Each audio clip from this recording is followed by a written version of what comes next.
आणि आत्ता 5:30 वाजलेले आहेत सकाळचे आणि आम्ही निघतोय.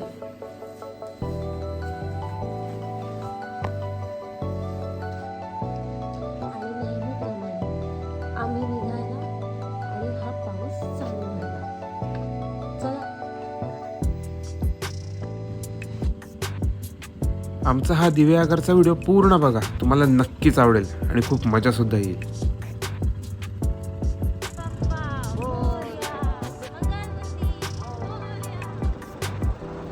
Good morning. सकाळी पुण्यातून आपण 5:30ला बाईक सुरू केली आणि आता आपला रस्ता सरळ दिवे आगारकडे.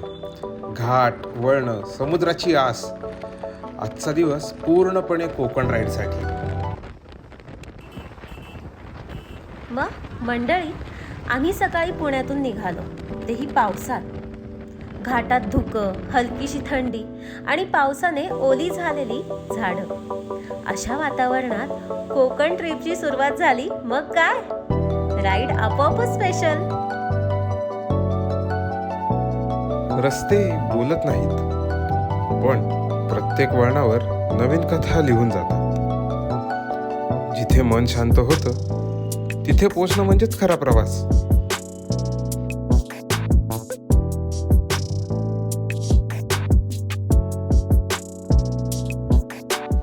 ताम्हिणी घाट म्हणजे जिथे ढग, डोंगर, रस्ता आणि निसर्गाचं सौंदर्य एकसाथ येतं, तेच. प्रत्येक वळणावर नवा अनुभव, प्रत्येक क्षणात निसर्गाची जादू. ती हरवून जाणे म्हणजेच आपल्याला जीवनाचा एक सुंदर क्षण अनुभवणे हेच आहे. आणि कधी कधी प्रवासात अशी जागा दिसते जी काही बोलत नाही पण खूप काही सांगून जाते. अशा सुंदर स्पॉटवर मला माझ्या लाडक्या बाईकचा फोटो काढायचा मोह काय आवरेना. मुलांना आपल्या बाईकवर विशेष प्रेम असतं बघा.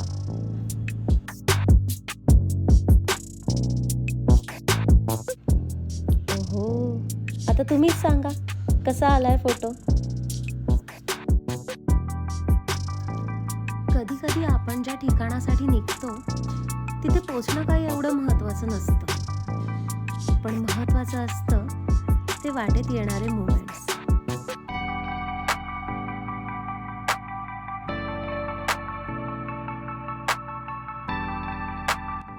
प्रवास शिकवतो थांबायला, क्षण जपायला आणि प्रत्येक वाटेवर सौंदर्य शोधायला.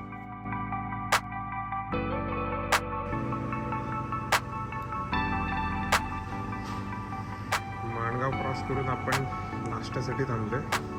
थंडी आणि जरा पावसाच्या रिपरिपीमुळे खूप भूक लागली. मस्त पोहे आणि मिसळवरती ताव मारून आता पुढचा प्रवास सुरू करूयात.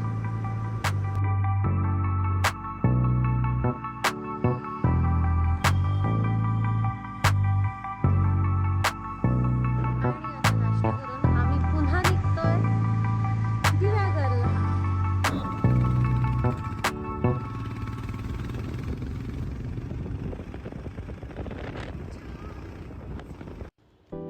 कोकण सुरू झालं की सगळंच बदलतं. रोडवर जाताना दोन्ही बाजूला दिसणारी नारळाची झाडं म्हणजे कोकणात आलोय याचं उत्तम उदाहरण. खरंच ही नारळाची, सुपारीची झाडं बघितली ना की एक वेगळंच फिलिंग येतं ना. म्हणजे इथल्या लोकांसाठी ही झाडं फक्त शोभा नाहीत, तर त्यांचं हे आयुष्य आहे.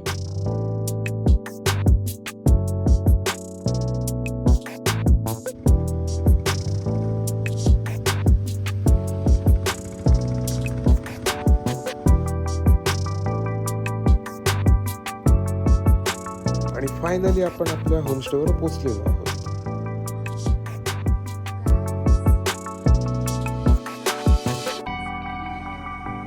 कॉटेजचा व्ह्यू.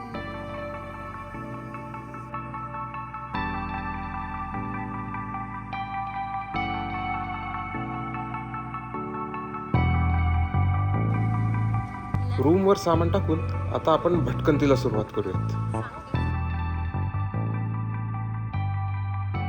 आपलं पहिलं ठिकाण म्हणजे दिव्याआगरमधील रूपनारायण मंदिर. गणपतीपुळ्याला गेले तर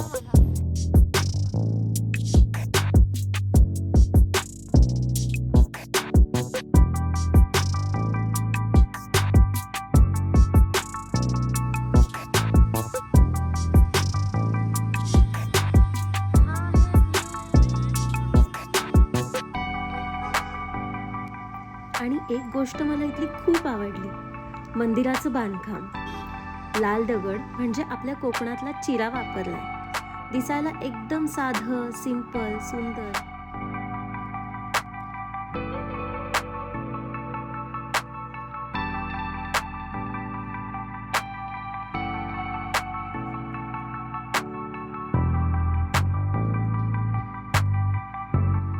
आणि नारायणाचे हे पारंपरिक रूप काळ्या दगडात कोरलेलं आहे. मंदिराच्या बाजूलाच एक जुनी बावडी आहे. बावडी म्हणजे पायऱ्यांनी खाली उतरणारी मोठी विहीर.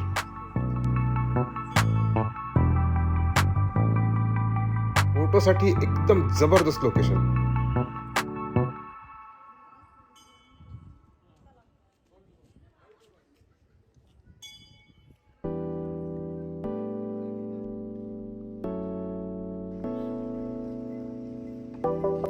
आता हे आपल्या आजच्या दिवसातलं दुसरं ठिकाण. सुवर्ण गणेश मंदिर. आणि हे दिव्यागरमधील सर्वात प्रसिद्ध मंदिर आहे.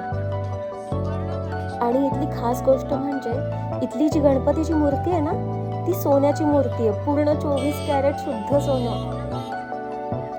ॲक्च्युली याची कहाणी अशी आहे की शेतात काम करताना लोकांना हा सोन्याचा गणपती सापडला होता. आपण कोकणात गेलोय आणि उकडीचा मोदक खाल्ला नाही असं तर कधीच होणार नाही. देवळाबाहेरच स्टॉलवरती आपण मस्त गरमागरम उकडीचा मोदक घेतला. आ हा हा हा हा, काय चव होती त्याची सांगू. मंदिरं फिरून झाल्यावर वेळ आली आता पेठपूजेची.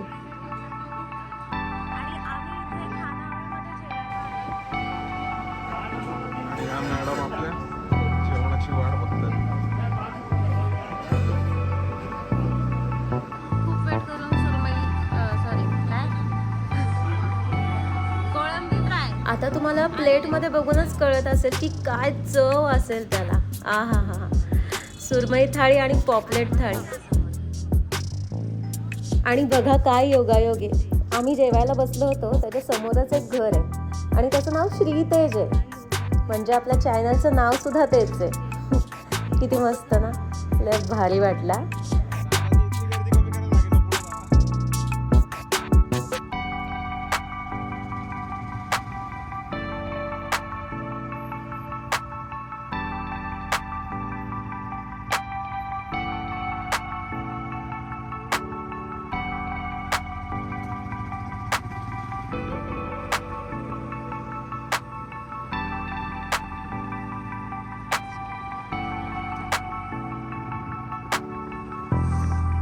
आता बघा, कोकणातलं सर्वात महत्त्वाचं ठिकाण म्हणजे ज्यासाठी सगळेच येतात आणि आम्ही सुद्धा आलोय, ते म्हणजे बीच.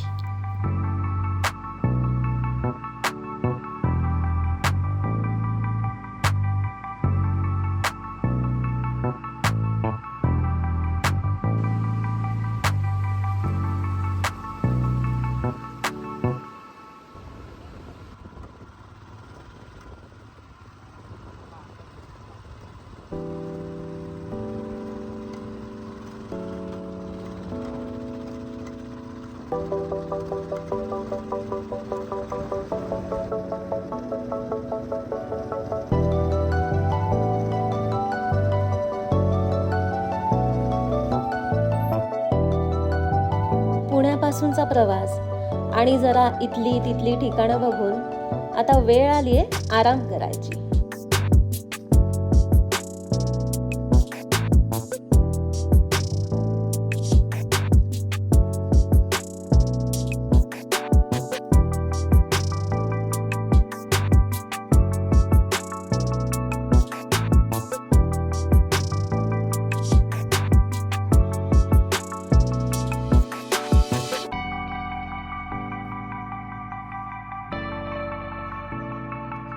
आम्ही ज्या ठिकाणी होमस्टेला राहिलो होतो त्यांच्या वाडीमध्ये विविध प्रकारची झाडे होती.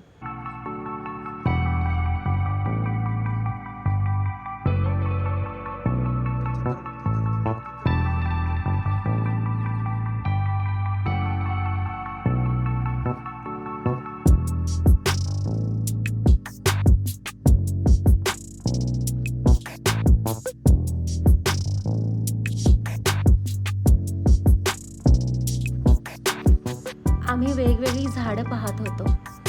तिथल्या मालकाने वेगवेगळ्या प्रकारची झाडे लावली होती.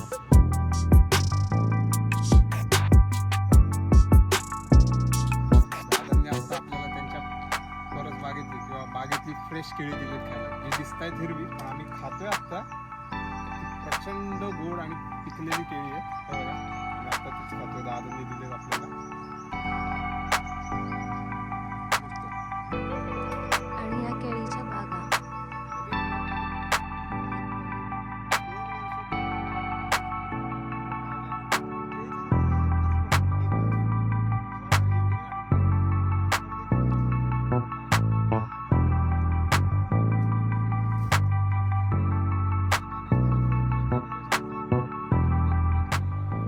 आपल्या व्हिडिओला न विसरता लाईक करा, त्याचबरोबर सबस्क्राईब करा आणि त्याच्या शेजारचं बेल आयकॉन नक्कीच दाबा.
बापरे, संपतच नव्हती ही वाडी.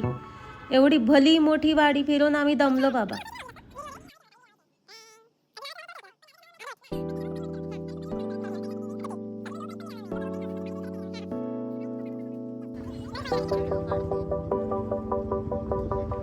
थोडासा आराम करून आम्ही पुन्हा बाहेर पडलोय सनसेट बघायला.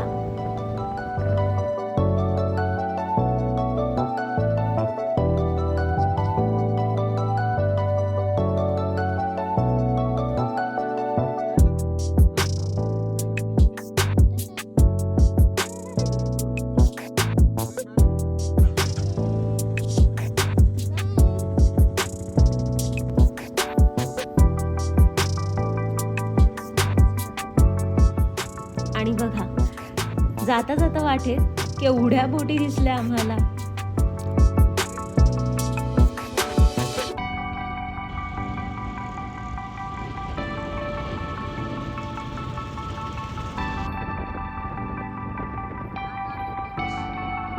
हा बघा व्ह्यू. दिव्याघर पासून साधारण 6 ते 7 किलोमीटर तर श्रीवर्धनपासून 7 ते 8 किलोमीटर अंतरावरचा हा व्ह्यू मस्त आहे ना.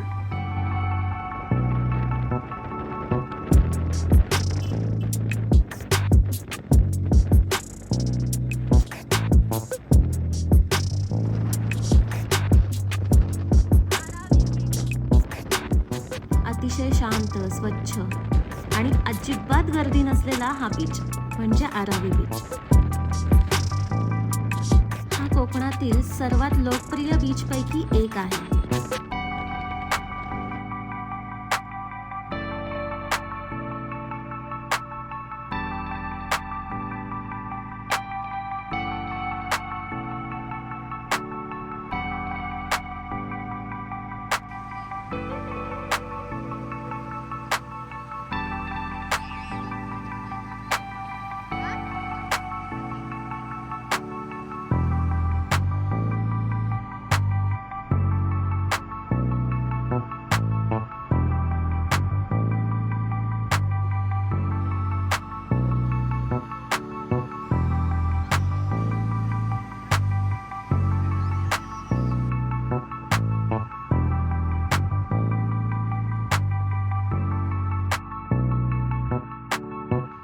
सनसेटसाठी हा बीच खूपच स्पेशल आहे.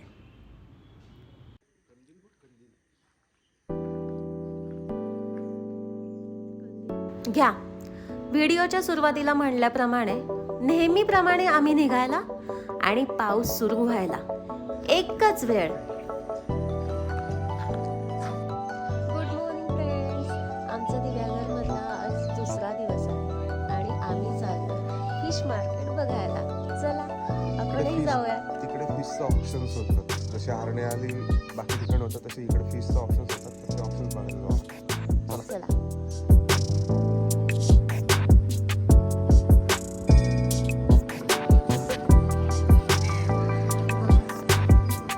तर आपण आता आलो बेरडखोलच्या मच्छी मार्केटला, जिकडे माशांचा लिलाव होता.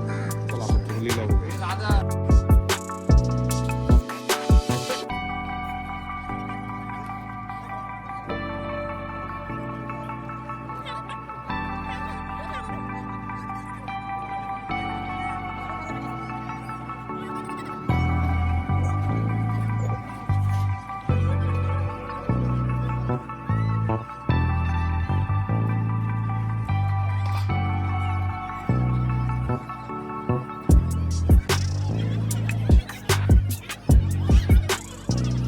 हे बघा, इथे सुरमईचा लिलाव चालू आहे. लोक बोली लावतात आणि मासे विकत घेतात.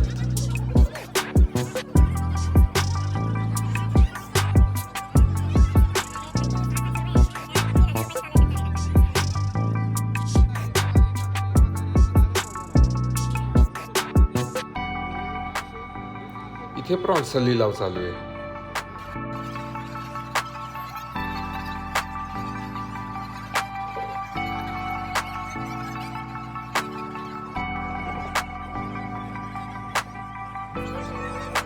भरपूर वेगळे वेगळे प्रकारचे मासे बघत असताना आम्हाला दिसलं एक युनिक स्क्विड आणि त्याचबरोबर हा लॉबस्टर पण.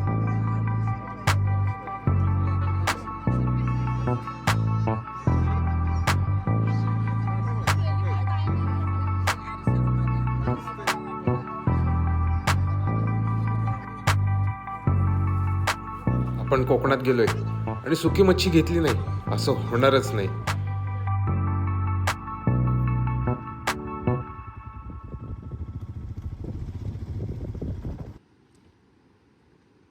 लक्ष्मीच्या पावलाने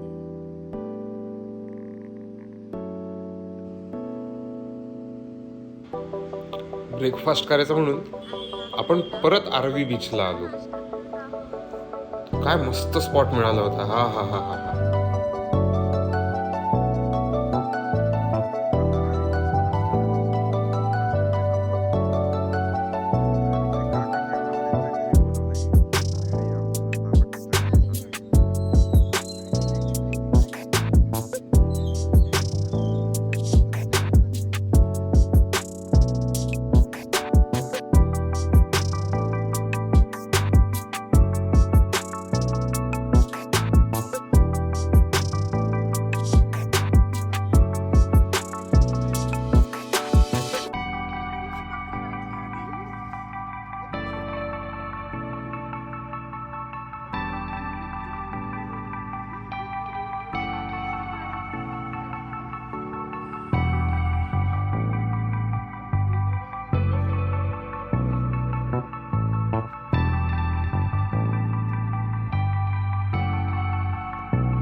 काकांना भेटून. संगीतकार पंडित जितेंद्र अभिषेकींचं गोमू माहेरला जातो नाखवा हे गाणं आठवलं.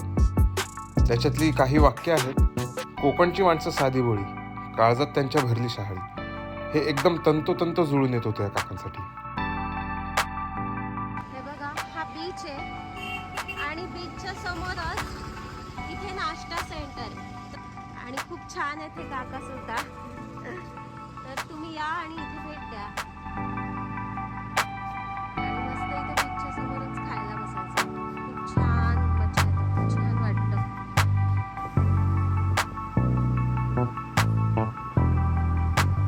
आता आपण श्रीवर्धनला आलेलो आहोत.